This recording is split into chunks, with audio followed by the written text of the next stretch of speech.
Hello again, I am Jim Bob. Welcome back to Big Bud Farm. And as you can see, we've already got our combines off and running. We've got 2 fields of wheat to harvest in this episode. We're going to try double running the combines again, this time on field 3. And this field is going to be kind of a little bit of a litmus test for us, a bit of a benchmark test. Because I have absolutely no idea just how much wheat we're going to produce. Obviously, we've not done a wheat harvest before on this farm. It's very much a very high yield crop. It's probably the highest yield crop of all the grains. So it's going to produce the most volume.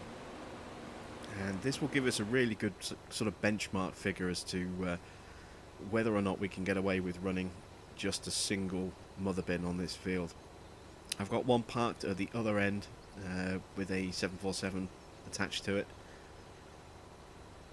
Hopefully we can get everything done through just that single bin, but we're going to follow this bit of the harvest for quite some time, just because I want to see just how effective we can actually be on this before we then sort of start jumping ahead and working through the rest of the fields.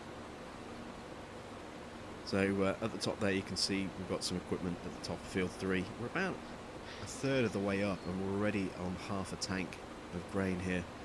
So definitely not going to be able to manage a single pass before unloading. We probably won't even manage a single pass on field 5. Again, simply because wheat is such a high yield crop. I think it'll be really, really close, but I think we might struggle to do a single pass uninterrupted without the need to unload. So we've kept that combine running nice and smoothly for a bit. Let's drop back. Let's get the one behind it. And we're going to have a lot of bales at the end of this as well once we've finished this harvest completely and we've baled the fields. Got an awful lot of bales to come. Again, I don't even know if we'll be able to make all of the bales. We may well hit our bale limit. We do have some grass bales at the top by our sheep pen. Obviously we've got our little reserve of food up there for the sheep. But there's not that many. I think there's only like 3 stacks up there now. So that's still 188 bales that's available to us to make. And I don't know if we'll be able to make bale everything. We may well hit that 188 bale limit before we finish baling both of these 2 fields. Again, I have no idea. We're operating in completely unknown territory, which is kind of cool. It's nice to have some firsts on the farm. The first time we've done this particular grain, I have no idea how much we're going to get. I'm guessing a lot. I'm guessing an awful lot. And then we have the bales to come afterwards, and I have no idea how many bales we're going to get. Again, we're going to get an awful lot. It's whether or not we can actually bale everything before we hit the bale limit or not. I really am very wary of the fact that doing a wheat harvest on field 1 is probably a very, very bad idea. And then we're going to hit not just our bale limit really early on, but I think we'll hit our grain limit in our silo as well. We can hold 800,000 litres of each crop, and I honestly don't think that we'll get anywhere near being able to store all of our wheat if we were to harvest it on field 1. I think we're probably looking at well over 1 million litres of grain on that field if we were to do wheat. So again, this is a good benchmark for us. We can see how much we get off this field, and then we can kind of try and scale that a little bit towards field 1. Give us a good indicator as to just how much grain we're going to get. So let's jump into this combine, move that across the other end of the field. If we're quick, we can do this and grab the other combine as he's just finishing dropping off that last little bit of straw at the back. See, we've got our truck parked up there ready to unload our mother bin as we work on the field. So I don't think we'll be able to actually put everything in the mother bin if we don't. I think the mother bin might fill up. So I've got a truck there on standby to do an empty about part way through. When we've got a nice bit of a little window of opportunity. Get this combine lined up. There we go, and hire a worker. and we're going to empty this auger this time up, because we're going to need, if we've just got this one mother bin here, this one drop-off point for our grain, we're going to need to have an empty combine at this end of the field, or sorry, not an empty combine, an empty chaser bin, so that we can, tag our combines going down the field and then coming back up again. If we go down there with a half full auger wagon, then we're in trouble, because we're going to have to come all the way back up here very slowly at 19 miles an hour, unload, which will take time, then drive all the way back at 19 miles an hour again, and both of our combines will probably fill up by that point. So yeah, need to make sure that we can unload efficiently at this end. And here's the next question: can we actually get all the way down to the bottom and all the way back up again before our chaser bin fills up? I honestly don't know. I think probably not, given how much grain we just dumped into our mother bin there. I think our avalanche will fill up part way up on the next pass. So again, this is very much an exploration of limits, this episode. We're seeing what we can do with the capacity that we have, what we can do with the tools that we have, and I'm really curious to see what the outcome is going to be.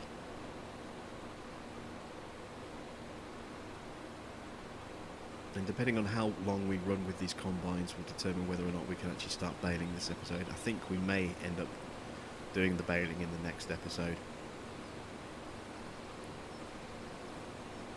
but we'll see how that goes. Like I said, we got some time left yet.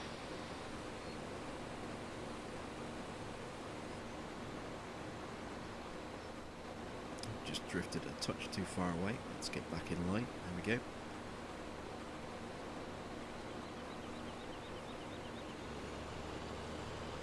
And now let's go tag our front combine. He's got to be getting close to being close to hitting his 80% limit, maybe. A lot of grain looking in that top hopper, look.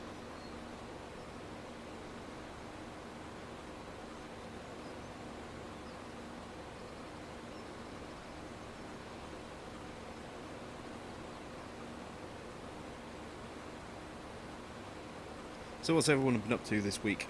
I mean, we've had no mods this week, nothing new. Don't think we've even had an update released this week.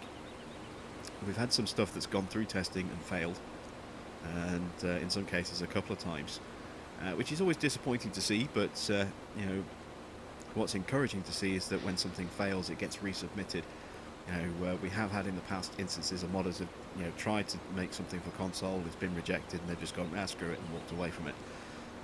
That's entirely up to them. There's no obligation for them to put stuff on console, but it's always heartwarming and heartening to see when someone tries to make something for consoles and it fails, and they go, I'm going to fix this, and patch it and resubmit it, and it gets through and gets released. And we've got a steady stream of mods that have been coming out recently. And once again, because we've had so many in a short space of time, now that we've had a week where we've had no mods, that expectation of mods is there, rearing its ugly head again.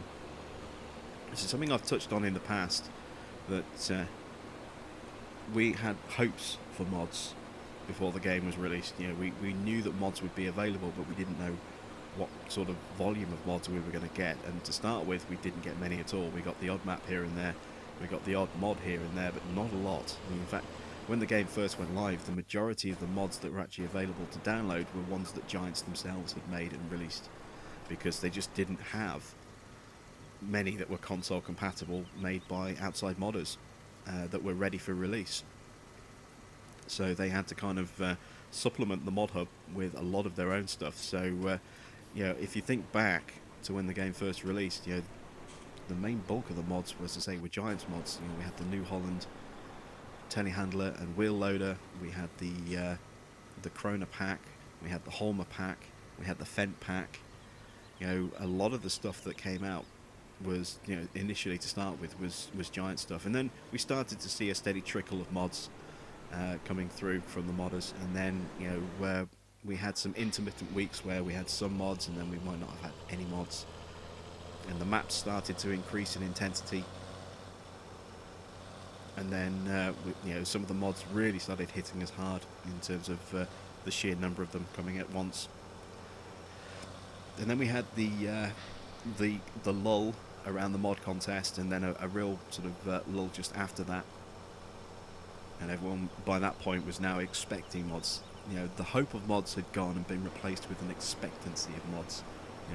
So it's now a case of, instead of it would be really nice if we can get it, it's like, we deserve this, we need this, we should have this, and it's not nice to see that. It really isn't. I've seen yet another Facebook group having a massive blow up this week over mods. I've just sat back and watched from afar, not getting involved in any of that, because there's a lot of sniping and angry exchanges going on between members of the group, attacking each other over which side of the argument you're on as to whether we should have the mods or whether we should respect the modders. And been some very nasty stuff written by both sides. I'm staying well out of that, but yeah, it's one of those things that's just never going to go away. And I think console gamers deserve some of their bad rep, but I also think a lot of it is also unjust as well. I mean, we're not the only ones who disrespect modders. PC gamers do it as well. But because console mods are new, they're a lot more prominent, and because we have such a limited scope of mods in comparison to PC, you see a lot more mod begging. Auger is full, we better go take this up and empty it. Hopefully we can get back before those two combines actually fill up again. It's a long drive all the way up there to the mother bin. Yeah, hopefully attitudes will start to change, but because we have such a limited variety of mods in comparison to PC, you tend to get a lot more mod begging from console users, which is kind of understandable. I think a lot of people still aren't really aware of the limitations as to what can be brought to console in terms of not just licensing but also the technical requirements. The fact that Giants are a lot stricter on visual quality and integrity of the mod that's come into console, because it has to go through the mod hub. A lot of stuff on PC can just be released on a third-party website and doesn't go anywhere near Giant's testing process. But anything that's going to be coming out on console has to go through Giants, it has to go through the mod hub, and they are very, very demanding in terms of what requirements have to be met and what limitations have to be imposed before something can even be considered for testing. So I'm hoping that in time the console audience will start to understand that and be a little bit more aware of that, and stop harassing the modders endlessly for mods. Black Sheep actually disabled their messaging button because they got sick of being badgered by mod requests, even though if you message them, and I messaged them a couple of times with bug reports, anytime you sent them a message, didn't matter what the message was, their automated response that immediately came back was, "We do not take requests," and yet everybody flooded them with requests to the point where they now just don't take messages on Facebook anymore. They just turned it off because they got sick of being spammed with, "We want this, we need this, can you do this?" Leave the modders alone.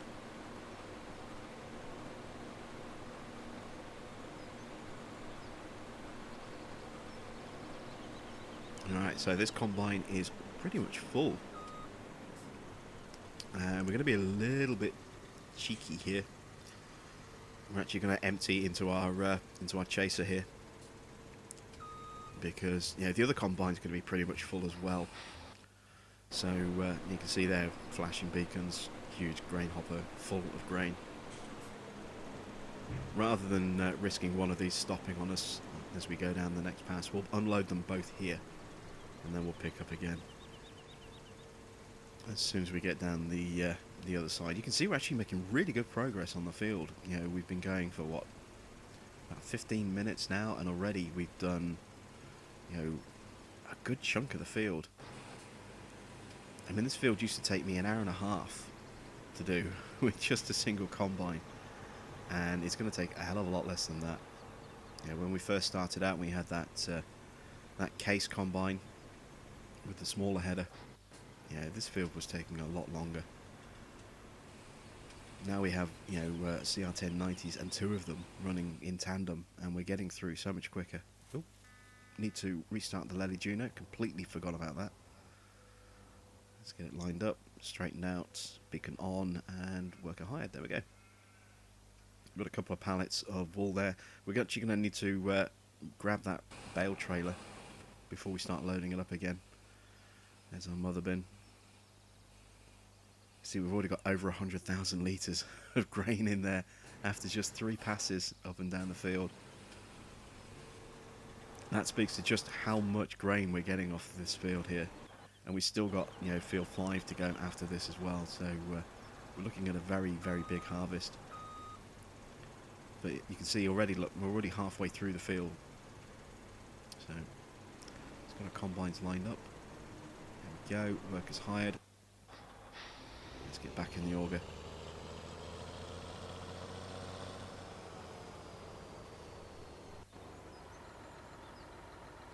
Actually, no, let's move our truck up.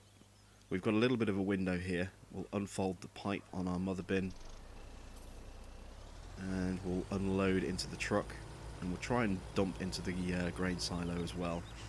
See, look how much grain's in there. Say over 100,000, and we've only done half the field. So, you know, that would suggest that, you know, we are not going to be able to put everything in the mother bin, that it's going to run out of capacity before we run out of grain. So we'll do an unload, and this is kind of more how these mother bins are actually used. They're used as mobile grain storage points, so that you can keep the auger running with the combines, so that the combines never stop.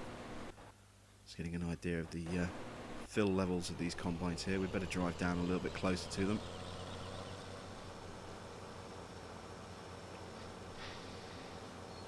You know, these mother bins are designed so that you can dump grain in them and keep moving, and then a truck can just come up and take grain from that to the silo, and that way you're not waiting on a truck to unload your auger wagon or your chaser bin, whatever you want to call it. I'm kind of mixing with both at the moment, getting used to calling them chasers.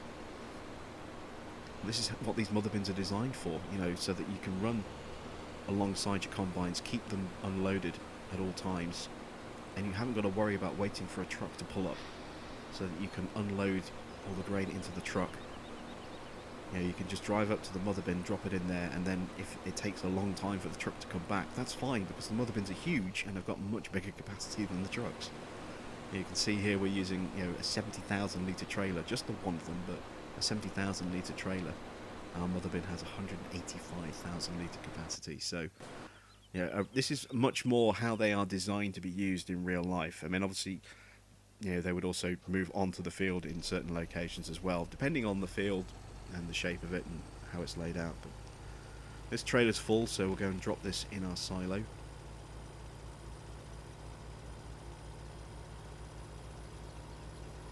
I'm so glad we have covers on these trailers now. They just look better with the covers. They really do. And they definitely look taller.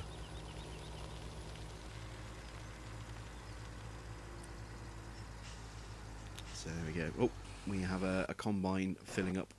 Let's get that quickly.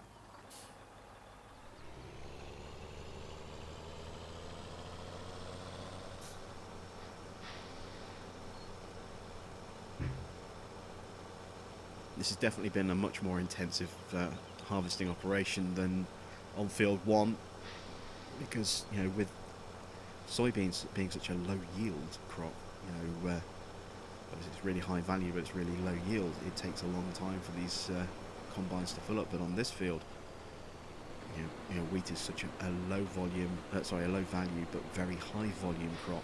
You know, these things are filling up so much faster. I wouldn't be at all surprised actually if across these two fields we end up with a similar sort of harvest size to what we've just done on field 1 in terms of litres of grain. I don't think it'll be quite as much, but I don't think it'll be too far off.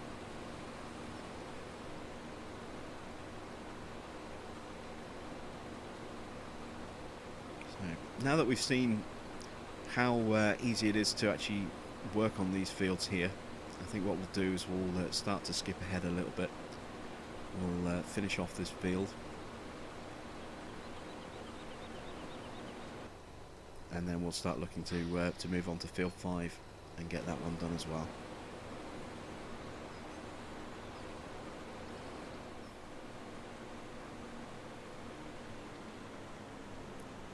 Alright, so we have just like one pass worth left, as you can see, and the other combine is going to get in the way, so we're just going to position ourselves just out of the way, just a touch here. And then this combine we're going to leave up here. We'll empty it into the mother bin, and then we'll fold it up and get it put away. The other combine we'll take down to the bottom of the field on this final pass, and then we'll move that straight over to field 5, and we'll just run a single combine on field 5. It's not big enough a field to justify 2 combines really, so it's, I think this is going to be just about perfect width. Look at this. Oh, I love it when that happens.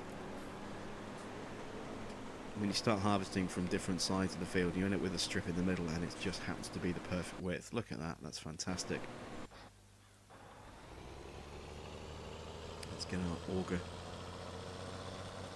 alongside, do a little bit of emptying.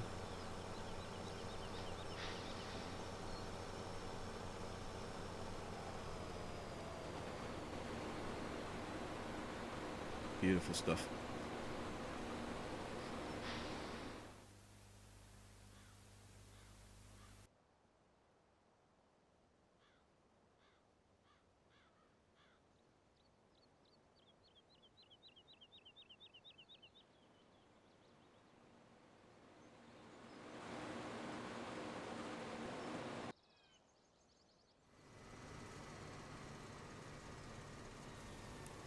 Okay, so field 3 is done. It's time to get started on field 5. Let's get our combine lined up.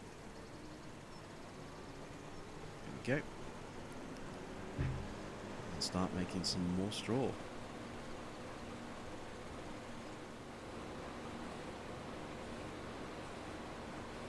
And we're approaching that AI dead zone on this field. And, the part of the field where the AI likes to stick 2 fingers up and says, nope, not going to work.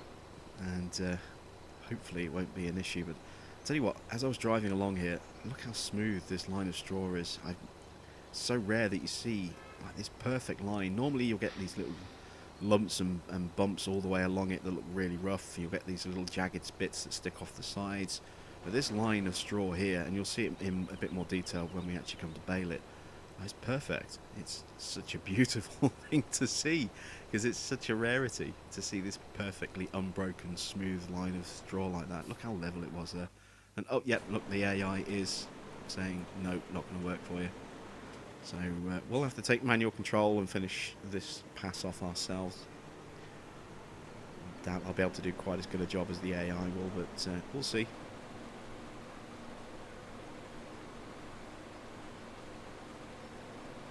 See, already is looking a bit rougher. There we go, there's a nice smooth line there. Can we hold that? Nope.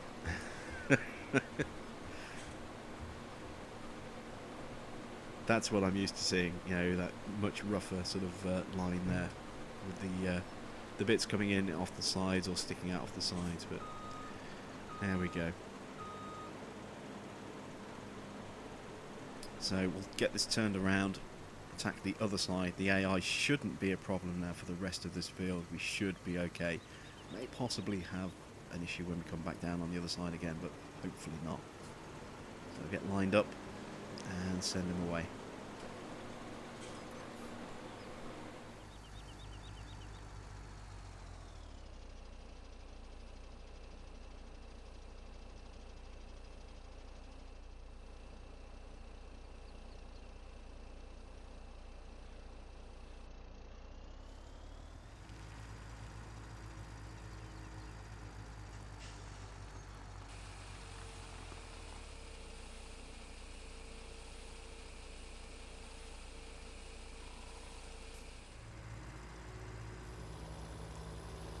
As we pull into field 5 here, I'm starting to wonder whether or not one truck is actually going to be enough.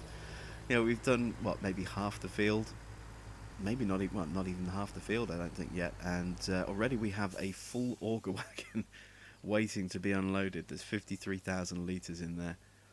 And I'm starting to wonder whether or not we've actually got enough space left, or if we're going to have enough space to actually be able to manage with a single truck down here.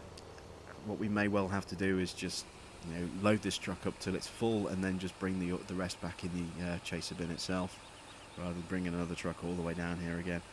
It's not really the way it should be done, but you know, we'll see if we can get away with doing that.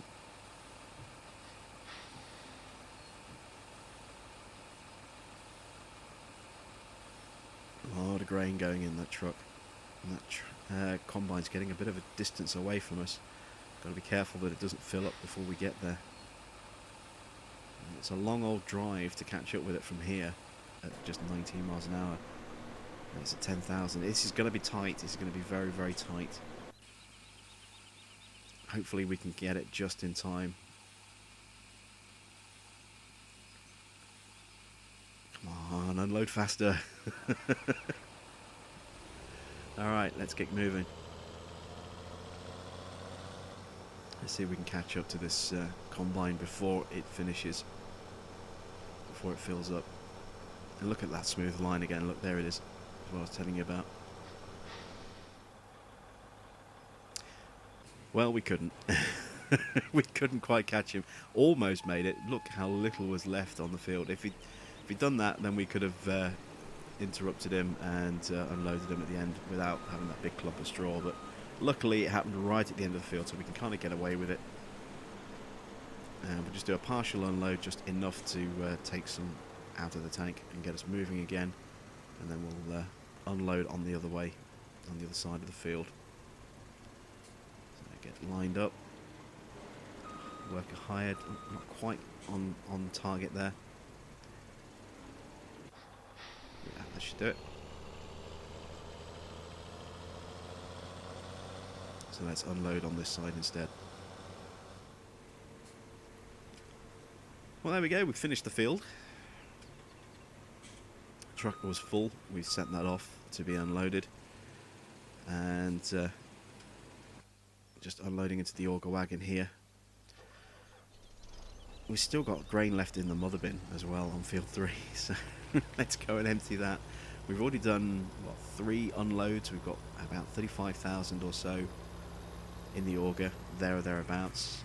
I'm not sure how much is left in the mother bin. Let's have a look. How much do we have left in here?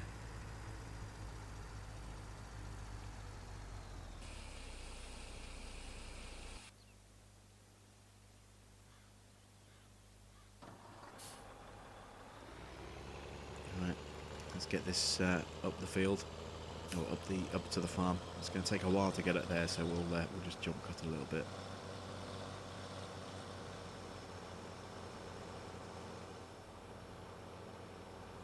As we pull into the farm, I've just been driving along in first person, and I just love this interior. It's so beautiful. You can see the mud all everywhere. This thing's filthy. I love the mud on the pedals there. And, yeah, this is such a nice cab to drive around in. It really is. I mean, just look at it. Its attention to detail is gorgeous. You can see how filthy this thing is. It's been through the wars. We're going to have to give it a good clean off. But yeah, it's just pulled alongside the combines for 2 harvests now, so you know, our wheat harvest and our soybean harvest processed a lot of grain through that chaser bin. So while that's unloading, let's check back. Oh, look at that, you know, again around 35,000. So that's 4 truckloads in total, effectively, or just a fraction under 4 truckloads. That's just shy of 280,000 litres of wheat that we've harvested off these 2 fields. That's a lot. There's no way we could do a harvest on field 1 without selling part way through, because we don't have the capacity. I mean, you've seen how much bigger field 3 is. Sorry, field 1 is to field 3 and field 5 combined. we would hit our grain limit before we finished the harvest, I think. So let's move this out of the way so we can unload our truck and get our final silo tally. Get it lined up ready for a wash. Just clipped the fence, that was clumsy. There we go. So we've got a pressure washer over here. Probably need to add one in over there, actually, near the workshop area. And it's actually turning into a proper workshop. There is something I want to show you on that in just a second.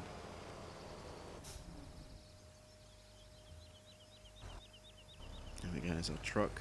Let's get this unloading.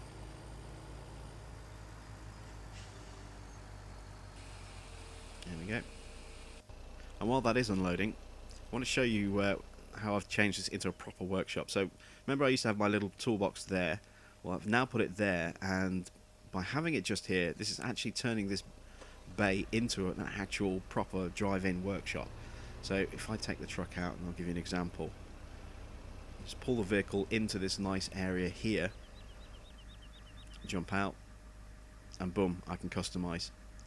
So I can pull pretty much any vehicle that will fit height-wise in here now, be it you know, a truck or a trailer or this or my voucher. I can pull any of them in. It's got a pretty decent, you know, range. You know, if you go past too far, then it won't let you activate. As you can see, I'm just trying to figure out exactly where that limit is, but in terms of distance, that's not the main issue. It's the kind of width. As long as you're not too far away, we'll be able to actually do the customizing. Let's see if we push it a little bit wide here, right against the far edge. And again, we're out of range, but we don't need to be that far away. As long as we're kind of roughly in the middle there and not too far in, you know, we'll be able to actually configure vehicles there. So there we go, we now have an actual proper functioning workshop. So let's check our silos, and there you can see our final wheat tally, just shy of 280,000 litres there. That's a nice impressive amount. So there we go, a nice 280,000 litre wheat harvest for you this episode. In the next episode we'll bale all of that straw up, and then we'll go off and sell that at the barn. We'll probably need to get a second bale trailer, and I probably want to swap out the baler that we're using for a new baler as well. But there we go, that is the end of the episode. So thanks for watching. I'm Joe Bob, and I will catch you all very soon.